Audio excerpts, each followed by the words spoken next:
Hi viewers, మనం ఈ క్లాస్లో ఎర్రర్స్ ఇన్ ప్రొనౌన్స్లో మనం ఎర్రర్స్ని ఎలా గుర్తించాలో మనం చూద్దాం.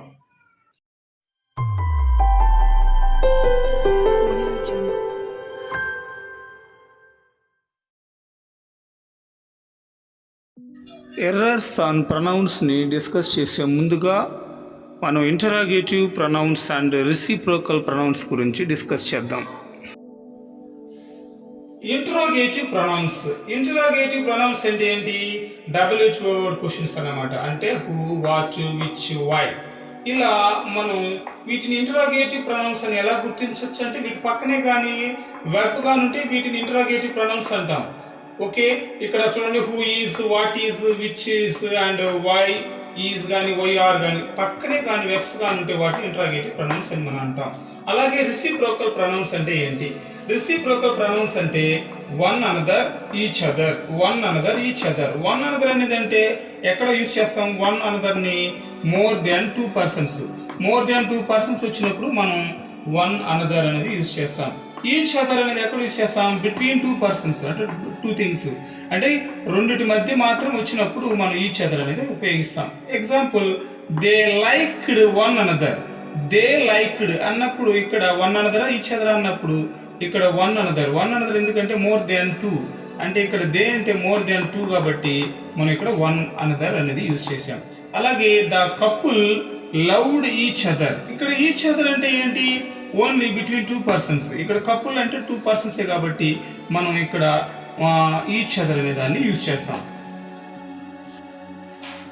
రిలేటివ్ ప్రొనౌన్స్ అంటే ఏంటి అంటే ఇక్కడ who, which, that, where, when. మరి హూ అనేది మనం పర్సన్స్ కి వాడతాం, విచ్ అనేది థింగ్స్ కి వాడతాం అని ఇంతకుముందు డిస్కస్ చేస్తున్నాం. అలాగే దట్ అనేది పర్సన్స్ కి, థింగ్స్ కి రెండింటికి వాడతాం. వేర్ అనేది ప్లేసెస్ కి వాడతాం. వెన్ అనేది టైం కి మనం రిలేటివ్ ప్రొనౌన్ గా వాడతాం. అయితే వీటిని ఎక్కడ యూజ్ చేయొచ్చు అంటే పర్సన్స్ వచ్చినప్పుడు సెంటెన్స్ లో వాటి పక్కనే మనం రిలేటివ్ ప్రొనౌన్స్ ని వాడతాం. For example, Ram who, the book which, అలాగే ద బుక్ దట్. ఇక్కడ స్కూల్ అనేది ప్లేస్ కాబట్టి స్కూల్ వేర్. అలాగే టైం, ఏదైనా టైం ని ఇక్కడ ఇండికేట్ చేసినప్పుడు వెన్ అనేది మనం రిలేటివ్ ప్రొనౌన్ గా మనం వాడతాం. అలాగే ఇప్పుడు మనం ఇన్ ప్రొనౌన్స్ లో మనం ఎర్రర్స్ ని ఎలా గుర్తించాలి అనేది ఇక్కడ చూస్తే ఇక్కడ కొన్ని రూల్స్ ని చూడండి. కాంపరేటివ్ డిగ్రీస్ లో దెన్ పక్కన సబ్జెక్టివ్ కేస్ యూజ్ చేయాలి. కాంపరేటివ్ డిగ్రీస్ అంటే మీకు తెలుసు కదా. ఓకే, ఇక్కడ మనం ఎగ్జాంపుల్ గా చూస్తే హీ ఈజ్ టాలర్ దెన్ మీ. ఇక్కడ మీ అనేది ఏంటి అంటే మీ అనేది ఆబ్జెక్టివ్ కేస్, మీ అనేది. కానీ ఇక్కడ మన రూల్స్ లో మనకి ఏం చెప్పుకున్నామంటే ఎప్పుడైనా సరే కాంపరేటివ్ డిగ్రీలో దెన్ పక్కన సబ్జెక్టివ్ కేస్ యూజ్ చేయాలి అని చెప్పుకున్నాం. కానీ సబ్జెక్టివ్ కేసు, మీకు సబ్జెక్టివ్ కేసు ఏంటి అంటే ఐ. సో ఇక్కడ మీ అనేది రాంగ్ ఆన్సర్, ఇక్కడ ఐ అనేది రైట్ ఆన్సర్. అంటే he is taller than I మాత్రమే యూజ్ చేయాలి, అది కూడా కాంపరేటివ్ డిగ్రీలో ఉన్నప్పుడు మాత్రమే. అలాగే సెకండ్ రూల్ మనం అబ్జర్వ్ చేస్తే ఏదైనా పొసెసివ్ యాడ్జెక్టివ్ రిపిటేషన్ లో పొసెసివ్ ప్రొనౌన్ గా రాయాలి. అంటే పొసెసివ్ యాడ్జెక్టివ్స్ అంటే ఇక్కడ మనం మై అని, అలాగే అవర్ అని, అలాగే ఎవరని, అలాగే హిజ్, హర్, ఇట్స్, దైర్, ఇలాగ వీటిని మనం పొసెసివ్ యాడ్జెక్టివ్స్ అంటాం. మరి వీటిని చూడండి, రిపిటేషన్ లో మళ్ళీ తిరిగి కానిస్తే మనం ఎలా రాయాలి? My pen is better than your pen. My pen is better than your pen అనేది ఇక్కడ యూజ్ చేసాం. ఇక్కడ యువర్ పెన్ అనేది, ఇక్కడ మై పెన్ అనేది పొసెసివ్ యాడ్జెక్టివ్ గా ఉంది. కానీ ఇక్కడ యువర్ పెన్ అనేది మనం అబ్జర్వ్ చేసినప్పుడు ఇక్కడ ఇదేంటి, యువర్ అనేది ఏంటంటే పొసెసివ్ యాడ్జెక్టివ్, ఇది పొసెసివ్ యాడ్జెక్టివ్. సో దీన్ని మనం పొసెసివ్ యాడ్జెక్టివ్ ని రాయకుండా మనం పొసెసివ్ ప్రొనౌన్ రాయాలి. పొసెసివ్ ప్రొనౌన్ అంటే ఏంటి? My pen is better than yours. Yours అనేది పొసెసివ్ మరి ప్రొనౌన్ కాబట్టి మరి ఆన్సర్ ఇది అవుతుంది. అలాగే రిలేటివ్ ప్రొనౌన్ దాని ముందుండే నౌన్ ను బట్టి వర్బ్ ని తీసుకుంటుంది. అంటే ఇక్కడ చూద్దాం, రిలేటివ్ ప్రొనౌన్స్ అంటే మనకు తెలుసు హూ, విచ్, దట్, వేర్, అలాగే వెన్. ఇక్కడ మనం అబ్జర్వ్ చేస్తే ఇట్ ఈజ్ ఐ, ఇది relative pronoun. It is they, ఇది రిలేటివ్ ప్రొనౌన్. అంటే ఈ రిలేటివ్ ప్రొనౌన్ అనేది దాని ముందున్న సబ్జెక్టు ఏదైతే ఉందో ఆ సబ్జెక్టుకి లేకపోతే ఆ నౌన్కి లేకపోతే ఆ ప్రొనౌన్కి మనం ఏదైతే మనం ఎగ్జాంపుల్ అబ్జర్వ్ చేస్తే ఇట్ ఈజ్ ఐ, హూ, ఇది రిలేటివ్ ప్రొనౌన్. ఈ రిలేటివ్ ప్రొనౌన్ ముందున్న మరి నౌన్ కానీ ప్రొనౌన్ కానీ ఏంటి అంటే ఐ. ఇక్కడ ఐని బట్టి మనం ఇక్కడ ఆన్సర్ చేయాల్సి ఉంటుంది. ఇక్కడ బి అని ఇచ్చారు కదా, బి అంటే బీ ఫామ్ అని.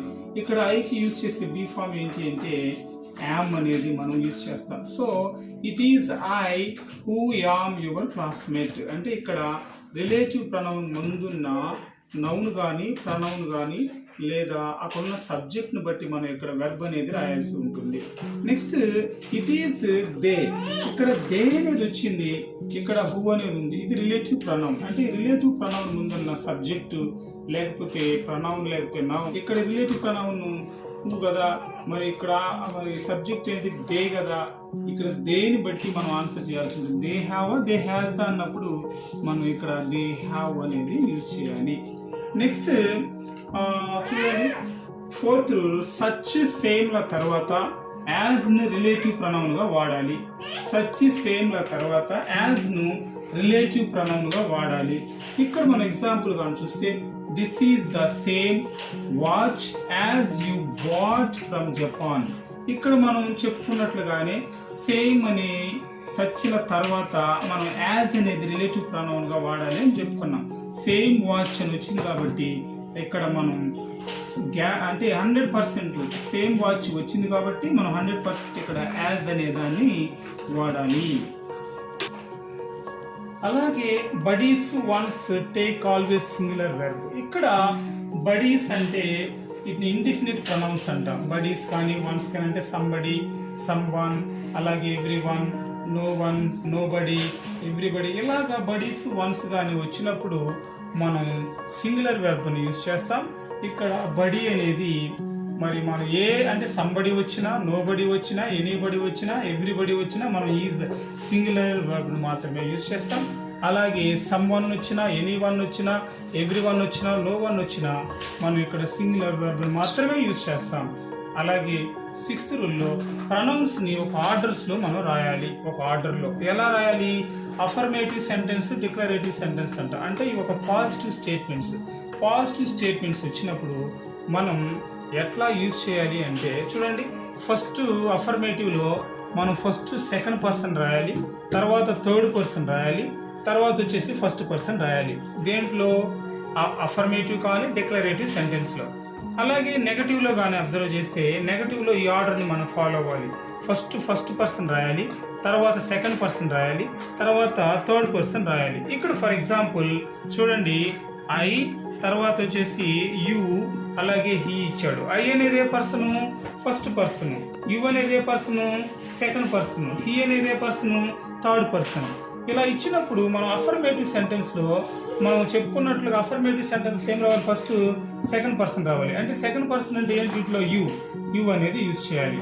అలాగే అఫర్మేటివ్ సెంటెన్స్లో ఫస్ట్ చూడండి, మరి మనం సెకండ్ పర్సన్ యూజ్ చేసాం, తర్వాత థర్డ్ పర్సన్ యూజ్ చేయాలి. థర్డ్ పర్సన్ అంటే హీని యూజ్ చేసాం. తర్వాత ఫస్ట్ పర్సన్ అంటే ఐ. అంటే యు, హీ అండ్ ఐ అనేది సెంటెన్స్లో ఇలా ఆర్డర్ని ఫాలో అవ్వాలి. ఓకే. అలాగే నెగిటివ్స్గా మార్చేటప్పుడు మనం ఈ పర్సన్స్ని మనం ఎలా, ఈ ప్రొనౌన్స్ని ఎలా మార్చాలి అంటే నెగటివ్స్గా మార్చేటప్పుడు ఫస్ట్ పర్సన్ రావాలి, తర్వాత సెకండ్ పర్సన్ రావాలి, తర్వాత థర్డ్ పర్సన్ రావాలి. అంటే నెగిటివ్గా మార్చేటప్పుడు easy, first person, second person, third person. కానీ అఫర్మేటివ్గా మార్చేటప్పుడు మాత్రం ఫస్ట్ సెకండ్ పర్సన్ రావాలి, తర్వాత థర్డ్ పర్సన్ రావాలి, తర్వాత ఫస్ట్ పర్సన్ రావాలి. ఓకే. మరి నెగటివ్గా మనం ఈ ఐ, యు, హీని ఎలాగ మార్చొచ్చు అని మనం చూస్తే ఫస్ట్ పర్సన్ రావాలి అంటే ఐ అనేది యూజ్ చేసాం, తర్వాత సెకండ్ పర్సన్ రావాలి అంటే యు అనేది యూజ్ చేసాం, అండ్ లాస్ట్ థర్డ్ పర్సన్ రావాలి అంటే హీ అనేది యూజ్ చేసాం. ఇలాగ మనం నెగటివ్లో ఇలా ఆర్డర్ని ఫాలో అవ్వాలి. అలాగే అఫర్మేటివ్ ఆర్ డిక్లరేటివ్ సెంటెన్స్లో మనం ఈ ఆర్డర్ని ఫాలో అవ్వాలి.